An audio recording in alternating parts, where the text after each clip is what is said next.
The stars had been quiet for 6,000 years. Admiral Voreth stood on the bridge of his flagship, the Eternal Song, and watched the void through the massive viewing window.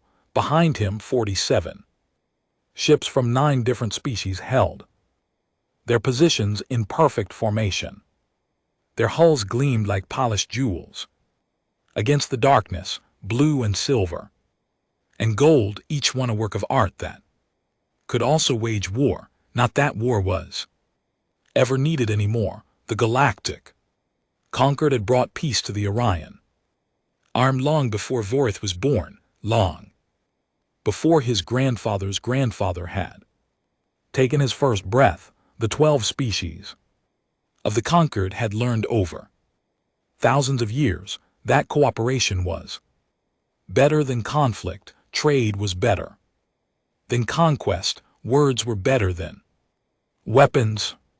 They still carried weapons, of course. Their ships still had guns and shields and all the tools of destruction, but these were symbols now, reminders of a darker age that no civilized species wished to return to. Voreth turned away from the window and looked at the command center. Officers from 5 different species worked at their stations. The Salvani, his own people, were tall and thin with silver skin that reflected light like mirrors. The Morvathi was shorter, covered in soft blue fur with large eyes that could see in complete darkness. The KTH had 4 arms and scales of deep green. Yanari floated in anti-gravity pods, their bodies made mostly of water.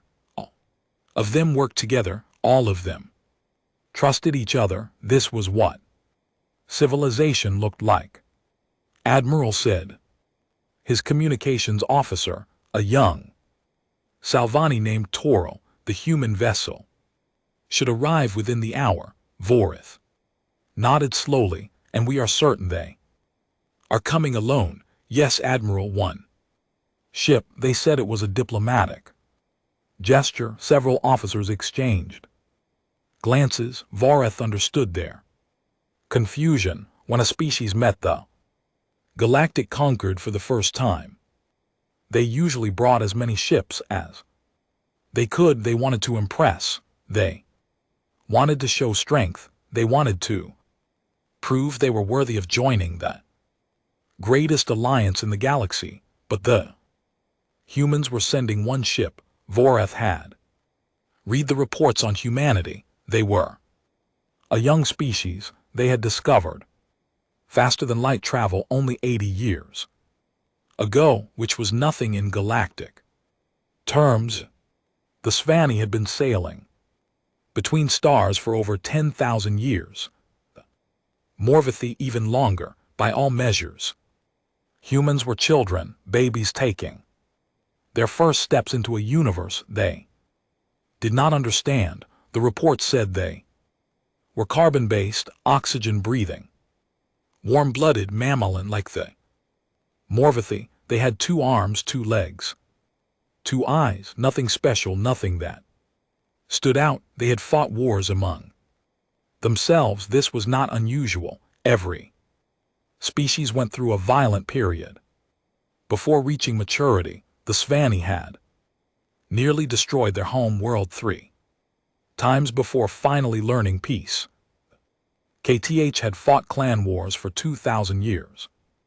Before unification, violence was a childhood disease. Every species eventually grew out of it. The humans would be no different. They would look upon the Conquered's fleets and realize how small they were. They would accept the protection of older and wiser civilizations. They would sign treaties, accept guidance, and slowly learn to be proper members of galactic society. This was how it always worked. Ambassador Tyrell of the Morvathi Communion entered the bridge. He was old for his species, his blue fur streaked with white, but his eyes were still sharp. He had welcomed 11 new species into the Conquered during His long career, he knew exactly what to expect. Admiral Voreth, Tyrell said, his voice warm. A beautiful day for first contact. It is, Voreth agreed, though I admit some curiosity about their choice to send only one vessel. Tyrell made a sound that was the Morvathy version of a laugh. Perhaps they are embarrassed. Their ships are probably primitive, slow, ugly. They may not want us to see too many of them. That would explain it, Voreth said. He looked around the bridge again. Everything was perfect. The translation software was ready. The cultural liaison teams were standing by. The treaty documents had been prepared in 17 different formats in case humans had trouble reading standard galactic script. They had done this many times before. They knew exactly how it would go. The young species would arrive. Overwhelmed and amazed, they would stare at the conquered fleet with wonder and fear. They would realize they were not alone in the universe, and that the universe was far bigger and stranger than they had ever imagined. Then the negotiations would begin. The conquered would offer protection, technology, trade routes. The young species would accept gratefully. Perhaps there would be some negotiation about the details, but the outcome was never in doubt. Who would say no to the galactic conquered? Hyperspace signature detected. Toril announced. One vessel, human configuration on screen. Voreth ordered. The main viewing window shifted, focusing on a point of empty space about 50,000 km away. The stars seemed to bend and twist as something pushed through from hyperspace, and then it arrived. For 3 long seconds, no one on the bridge spoke. No one moved. No one breathed. Vor felt something cold spread through his chest. It was a feeling he had not experienced in decades, a feeling he barely recognized. Fear. The human ship hung in the void, like a wound in the fabric of reality. It was not beautiful. It was not elegant. It was not a work of art. It was a weapon where conquered ships curved and flowed like sea creatures. This thing was made of angles and edges. Sharp, brutal, aggressive. Its hull was dark gray, almost black, and it was covered in scars. Voreth could see impact craters where weapons had struck. He could see areas where the armor had been burned and melted and then patched over with new metal. This ship had been in battles, many battles, and it was still flying. Weapons covered every surface, not the elegant lance arrays of civilized warfare, but ugly practical turrets packed together in overlapping fields of fire. Missile tubes, point defense systems, things Voreth did not even recognize. Ancestors preserve us, whispered Tyrell. The old ambassador had gone very still. His fur was standing on end. Tactical analysis, Voreth ordered. His voice was steady, but only through great effort. His tactical officer, Keth named Verth, worked at her console. With all 4 hands, her scales had gone pale. Admiral, this cannot be right. Report, the ship is approximately 800 meters long. Its reactor output is. Admiral, its reactor is producing 12 times more power than the Eternal Song. Its armor is not based on force fields. It is physical plating, multiple layers. The outer layer is some kind of alloy we do not recognize. Behind that is more armor, and behind that is more armor. She looked up, her eyes wide. This ship was designed to keep fighting after its shields fail, to keep fighting after it takes damage, to keep fighting until it is completely destroyed. Voreth stared at the human vessel on its side.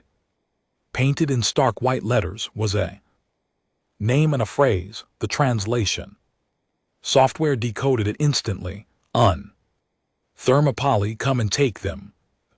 Bridge remained silent. 47 ships from 9 species representing 6,000 years of galactic civilization, and not one of them had anything to say. They had expected to welcome a child into the universe. They were no longer certain what they were looking at. The silence on the bridge stretched on for what felt like hours. Every officer stared at the human ship. Every mind struggled to understand what they were seeing.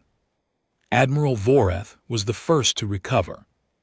He had not become an admiral by allowing shock to control him. He straightened his spine, clasped his hands behind his back, and forced his voice to remain calm. Open a channel, he ordered. His communications officer hesitated for just a moment, then his training took over, and he activated the communication systems channel. Open. Admiral Voreth took a breath. Human vessel, this is Admiral Voreth of the Salvani Hegemony, speaking on behalf of the Galactic Conquered. You are welcome to our space. We come in peace and fellowship. Please identify your delegation leader. He waited. The seconds crawled past like wounded animals. On the screen, the human ship hung motionless. Its weapons did not move. Its engines did not fire. It simply waited like a predator, deciding whether its prey was worth the effort. Then, without warning, a data packet arrived. Every alarm on the bridge screamed to life. Red lights flashed. Officers shouted warnings and reached for emergency controls. Cyber attack, Vareth yelled. They are trying to breach our systems. Block it, Vor commanded. But even as he spoke, the analysis came back. The tactical officer's 4 hands froze over her console. Admiral, it is not an attack. It is a data file. They are sending us information. What kind of information? It appears to be a historical archive.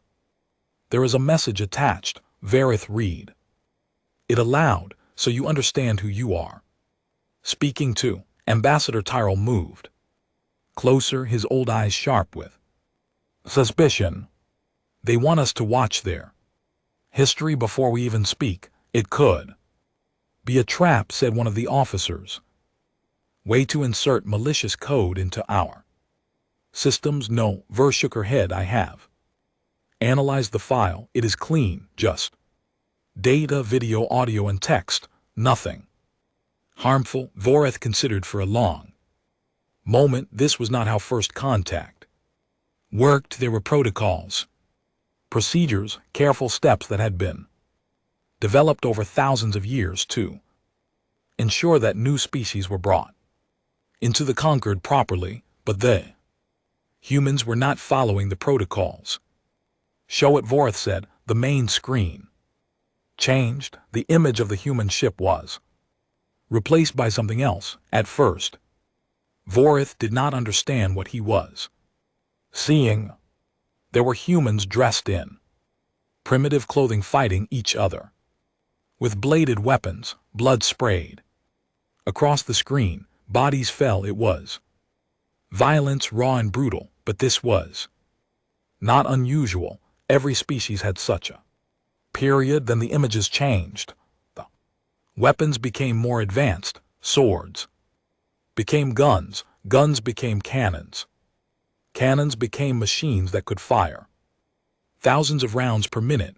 Voreth watched humans dig long trenches in the ground and live in mud and filth while bombs exploded around them. He watched yellow gas drift across the battlefield, and he watched humans choke and scream and die. This was not right. This was not normal. The tactical officer beside him made a sound of disgust. Chemical weapons against their own kind, but the images kept coming. Cities burned.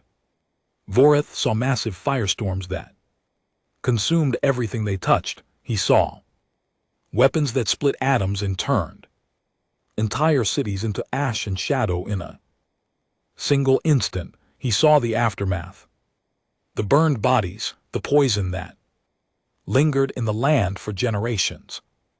The children born twisted and sick. "Stop this," Tyrell whispered. His blue fur had gone pale. "Stop this, I do not want to see more." But no one moved to stop the recording. The images continued. Humans fought over land, over resources, over ideas, over religion, over nothing at all. They developed new weapons with terrifying speed. They learned to kill from orbit. They learned to kill with diseases designed in laboratories. They learned to kill with machines that needed no human hand to guide them. Voreth had seen violence before. The conquered's history was not without bloodshed, but this was something different. This was violence raised to an art form. This was a species that had taken every ounce of their intelligence and creativity and used it to find new ways to destroy each other. And then suddenly the images changed again. The wars did not stop, but something else appeared alongside them. Voreth saw humans building ships, not warships, but vessels designed to carry families between stars.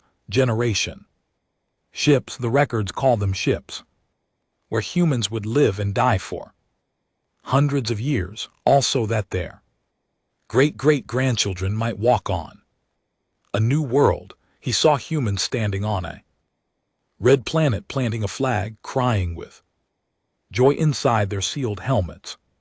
He saw them terraforming dead worlds over centuries of patient work. He saw them building cities in the clouds of gas giants. He saw them mining asteroids and constructing habitats and pushing outward, always outward into the dark.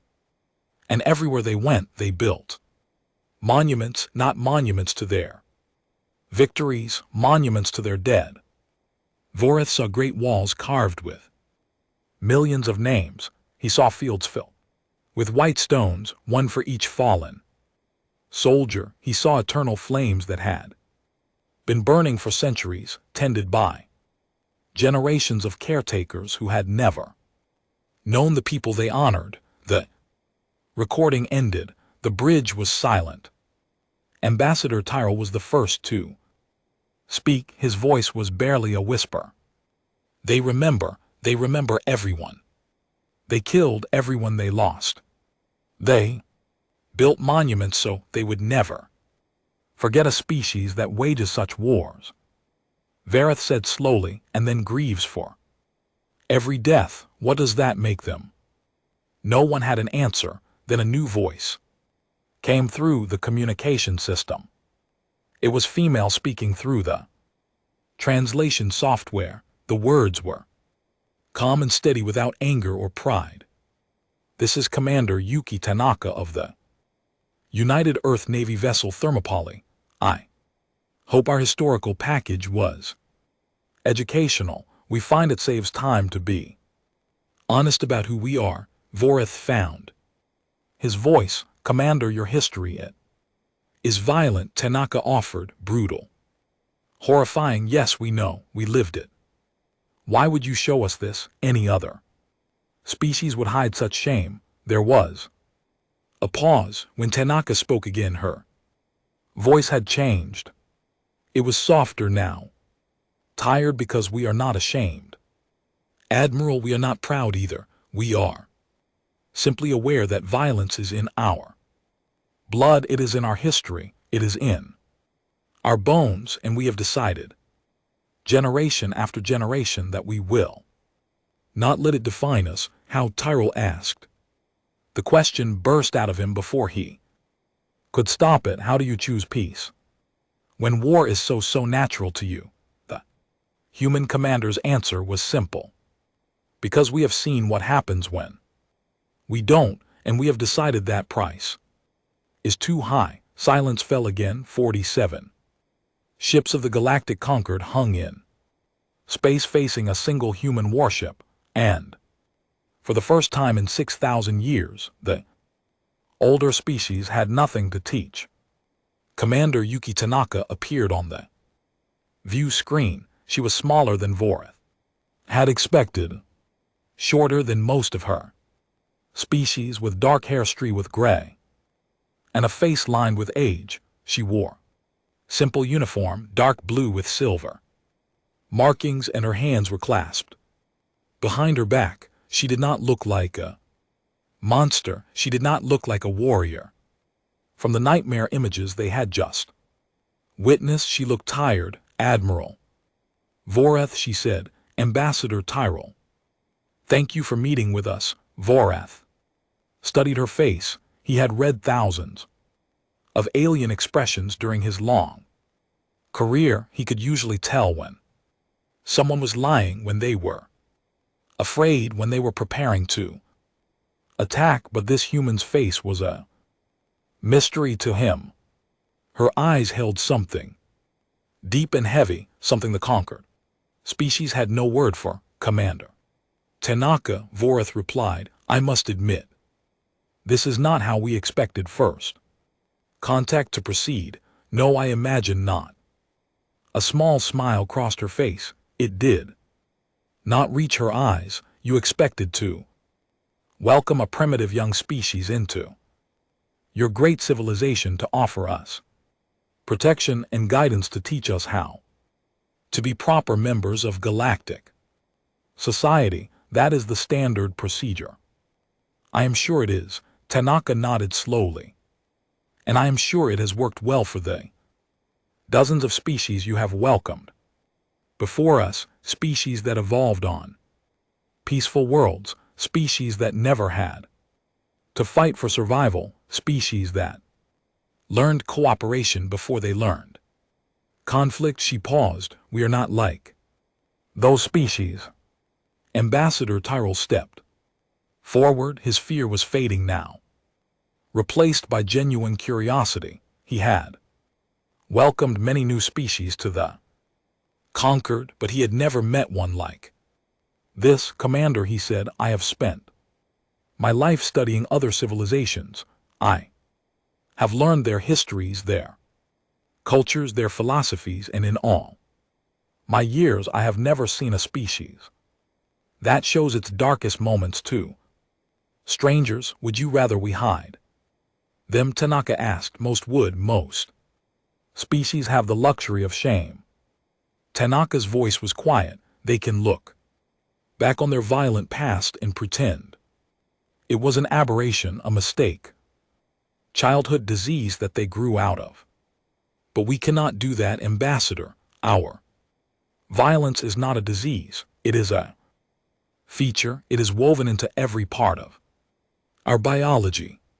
She touched a control on her chair and the view screen split to show new images. Look at our bodies, she said. We are pursuit predators. We evolved to chase our prey for hours, for days, until it collapsed from exhaustion. We have forward-facing eyes for tracking movement. We have hands designed for gripping, for throwing, for strangling. We sweat to cool ourselves so we can keep running when other animals must rest. The images showed humans running across open plains, hunting animals many times their size. And look at our minds. More images appeared. We are pattern-seeking creatures. We see threats everywhere. We prepare for disasters that may never come. We imagine enemies in every shadow. This kept us alive when we were weak and small, and everything wanted to eat us. But it also makes us suspicious, paranoid, quick to fight. Vorath listened in silence. He had never heard a species describe itself in such honest terms. You built your Concord on the belief that intelligent life is inherently peaceful. Tanaka continued.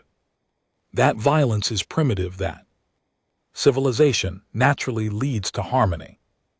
And for your species, maybe that is true, but for us, for humanity, she shook her head. We have been civilized.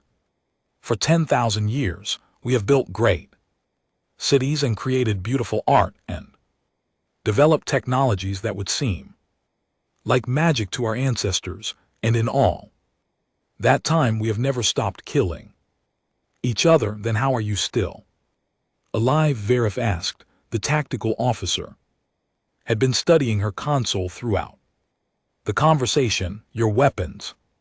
You have the capability to destroy your entire species many times over. How did you survive? Tanaka was quiet for a moment. We almost didn't, she said. Many times we almost didn't. We came so close to extinction that the survivors wrote the stories into our religions, floods that destroyed the world, fire from the sky, the final war that would end everything. She looked directly at the camera, and Vorath felt the weight of her gaze, even through thousands of kilometers of empty space. We survived because enough of us, at the critical moments, chose to stop, chose to put down the weapons, chose to talk instead of fight, not because we wanted to, not because it was easy, but because we understood what would happen if we didn't. And now, Tyrell asked, now that you have reached the stars, now that you have found other species to fight, now we choose again. Tanaka spread her hands. Every day, every hour, every moment, when we feel the old instincts rising, the old anger burning, the old need to dominate and destroy, we choose peace. But you still build warships, Vorath said. Your vessel is the most heavily armed thing I have ever seen. If you have chosen peace, why do you need such weapons? Tanaka smiled again, and this time it was colder. Because peace is a choice, Admiral, and choices only matter when you have options. We choose peace because we can also choose war. We choose cooperation because we can also choose conquest. The choice is only real because both paths are open to us. She leaned forward in her chair. Your species never had to make that choice. You evolved on gentle worlds where cooperation was the obvious path. You never had to fight your own nature. You never had to look into the abyss and decide not to jump. The abyss? Tyrell asked. It is an old human expression. When you stare into the abyss stares back into you. It means that when you face darkness, you risk becoming dark yourself. Tanaka's eyes grew distant. We have stared into the abyss, Ambassador. We have seen the worst of ourselves. We have committed horrors that will never be forgiven and can never be forgotten. And we have decided, despite all of that, to be something better. She looked at the view screen, at the faces of the alien admirals and ambassadors who had expected to welcome a child into their civilization. That is who we are, not peaceful, not gentle, not safe, but choosing every single day to be better than our instincts. That is what makes us human. The bridge of the eternal song was silent, and in that silence, something changed. The conquered had always known who they were. They were the civilized species, the peaceful ones, the adults who welcomed children into the universe. But standing before this small, tired human woman and her terrifying ship, they began to realize that they understood nothing at all. The conversation had been going on for nearly 2 hours. Ships from 9 different species hung in formation around the human vessel, and on every bridge officers listened in growing amazement. This was not how first contact was supposed to work, Admiral. Vorath had asked questions. Ambassador Tyrell had asked questions. Commanders from other ships had joined the channel to ask their own questions, and Commander Tanaka had answered them all. She spoke about human history without shame or pride. She explained their wars, their weapons, their endless capacity for destruction. She also explained their art, their music, their poetry, the way they wrote love songs, even while bombs were falling, the way they built hospitals next to battlefields, the way they mourned their enemies almost as much as their friends. You confuse me, Vorath admitted. Finally, everything about your species confuses me, Tanaka laughed. It was a short, quiet sound, but it was genuine. We confuse ourselves, Admiral. We have been trying to understand our own nature. For 10,000 years, every generation thinks they have found the answer. Every generation is wrong, but you keep trying. Of course, that is what humans do. We fail and we try again. We fall and we get back up. We make the same mistakes over and over, and yet somehow we keep moving forward. Tyrell had been quiet for several minutes. Now he spoke, and his voice was thoughtful. Commander, I have been thinking about your words, about choice, about the difference between instinct and decision, and I believe I understand something. Please share. Your species is dangerous, more dangerous than any I have ever encountered. But you know this. You are aware of your own darkness, and that awareness is what makes you different. Tanaka nodded slowly. Go on. The species of the conquered have never had to face their darkness. We evolved toward peace. Naturally, it was the obvious path. We never had to choose it. Tyrell paused. But that means we do not truly understand what peace costs. We have never paid the price, and you think we have. I think you pay it every day.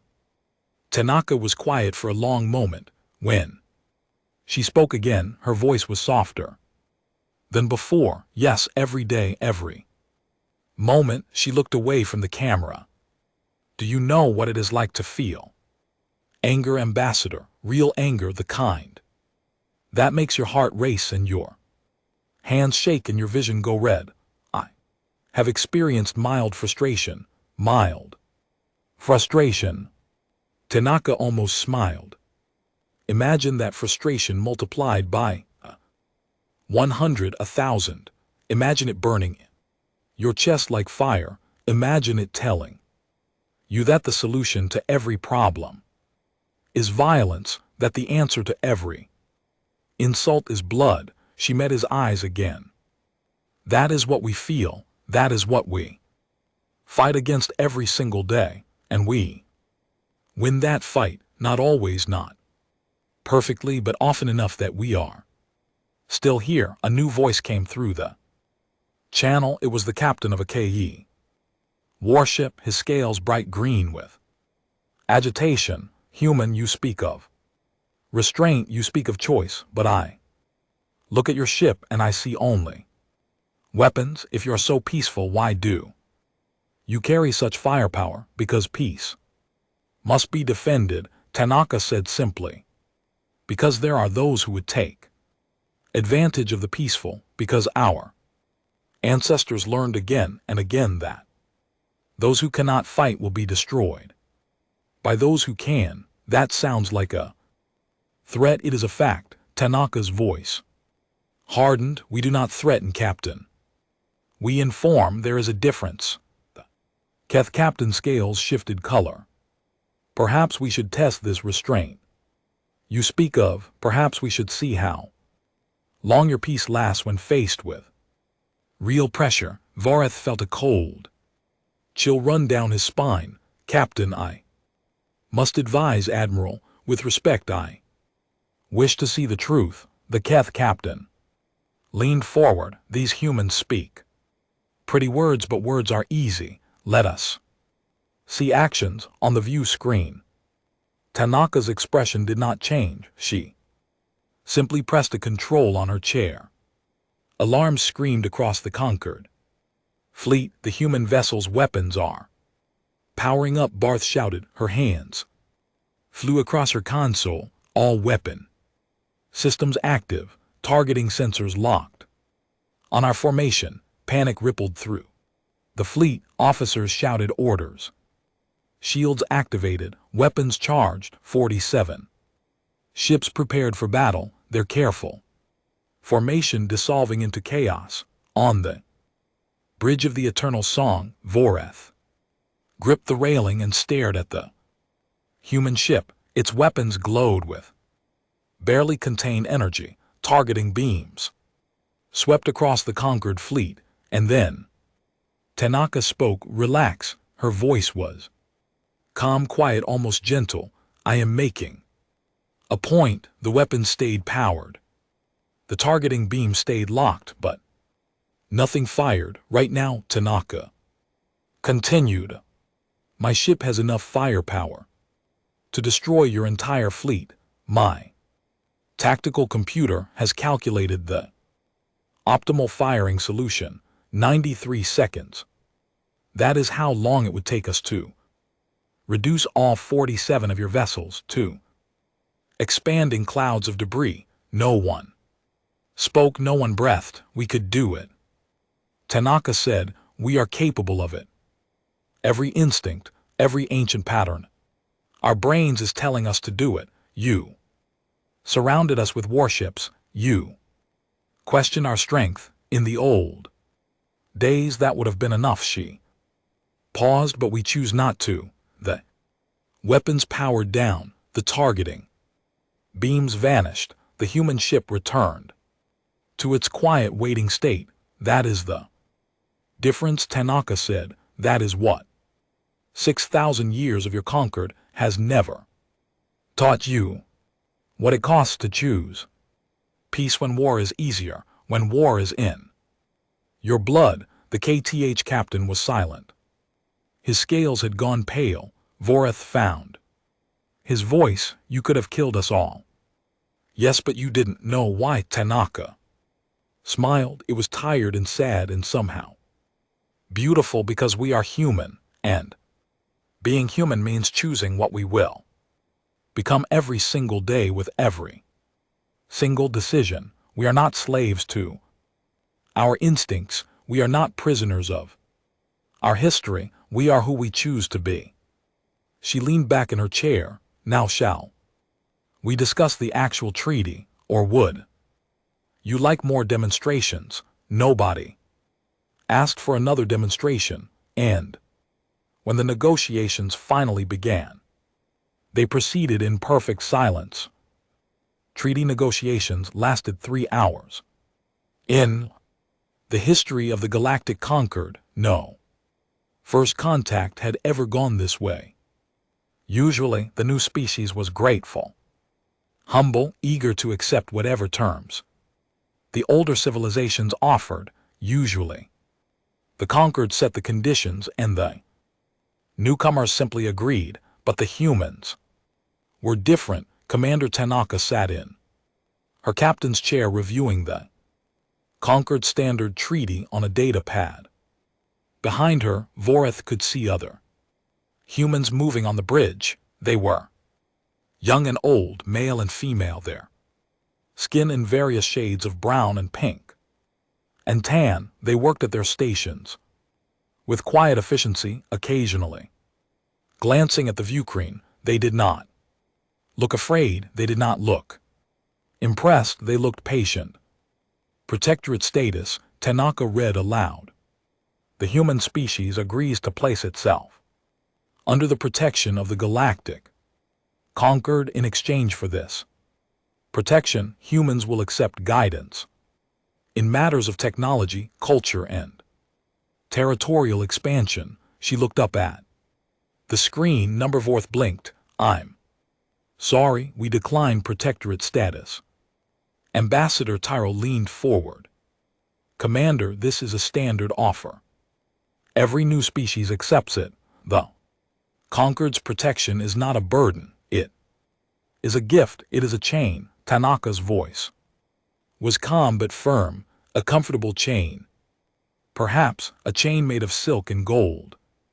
But a chain nonetheless. We did not claw our way out of our own darkness to hand our freedom to strangers. Then what do you want? Vorith asked. Tanaka sat down the data pad. We want neighbors, she said, not masters. We want trade. Partners who deal with us as equals. We want allies who stand beside us, not above us. We have spent too long fighting over scraps to accept chains disguised as gifts. You ask for much, we ask for nothing. We would not offer in return. Tanaka touched a control and a new document appeared on the conquered screens. It was the human counter proposal. Their terms. Voreth read through it slowly. Open borders for civilian travel, free exchange of scientific data, mutual defense only if requested, never imposed, trade agreements based on fair value, not conquered prices, and one final condition: if any species in your conquered practices slavery, conquest, or genocide. The document read, humanity will not be your ally, we will be your problem. Bridge fell silent again. Voreth heard whispers from the other ships.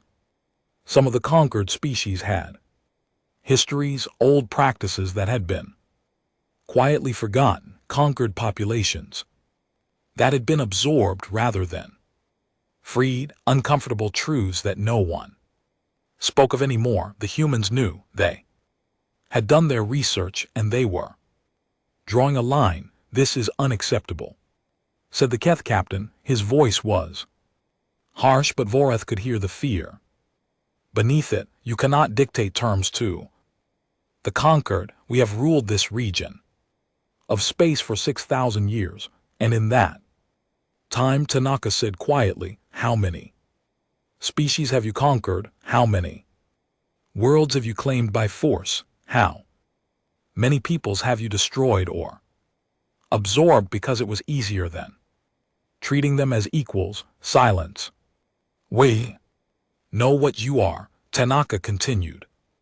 We recognize it because we see it in ourselves, the hunger for power, the need to dominate, the belief that might makes right. These things are not foreign to us, they are part of our history too. She stood up from her chair and walked closer to the view screen. But we have decided that these things are wrong. We have decided that no species, no matter how powerful, has the right to rule another. We have paid for this decision with rivers of blood. We have built monuments to the price of our conscience. Her eyes swept across the assembled admirals and ambassadors. And we will not compromise on it, not for trade, not for protection, not for anything in this universe. Voreth stared at the human commander. She was small and old and tired. Her ship was battered and scarred. Her species was young and strange and terrifying, and yet in this moment she stood taller than anyone he had ever met. What are you? He asked. The question came out before he could stop it. It was the question that had been burning in his mind since the human ship first arrived. Tanaka smiled. It was a thin, tired expression that held no joy, only weight, only history, only the burden of a species that had walked through fire and refused to let it make them cruel. We are humanity, she said. We are the species that looked into the abyss, and when it looked back, we did not blink. We stared it down. We made it flinch. First, she turned back to her chair. Now you can accept our terms and gain an ally that will stand with you against any threat, or you can reject them and gain an enemy that you will never defeat. Her voice softened. We would rather be your friends, but we will not beg for friendship. we will not pay for it with our principles. We have come too far and lost too much to sell our souls. Now, the channel stayed open for a long moment. Nobody spoke. Then Ambassador Tyrell cleared his throat. I believe he said slowly that we need time to discuss your proposal. Take all the time you need. Tanaka sat back down. We are not going anywhere. The communication channel closed. The view screen returned to showing the human ship hanging in the darkness. Admiral Vorath turned to face his bridge crew. They were staring at him with wide eyes, waiting for guidance. Well, he said finally, that was unexpected. No one laughed.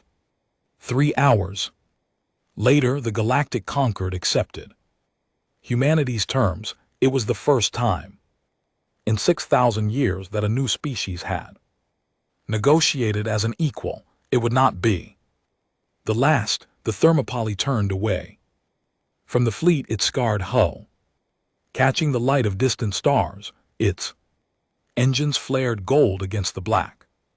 And then it was gone, vanishing into hyperspace. The Concord sat in silence. For a very long time after that, they had expected to welcome a child into the universe. Instead, they had met something they did not understand. Something dangerous and broken and beautiful. Something that had clawed its way out of hell and refused to become a demon. And when they finally spoke again, it was in whispers. What do we do now? Ver asked. Admiral Vorath stared at the empty space where the human ship had been. We learn, he said quietly. We listen, and we hope that we never give them a reason to stop choosing peace. The stars had been quiet for 6,000 years. They would never be quite so quiet.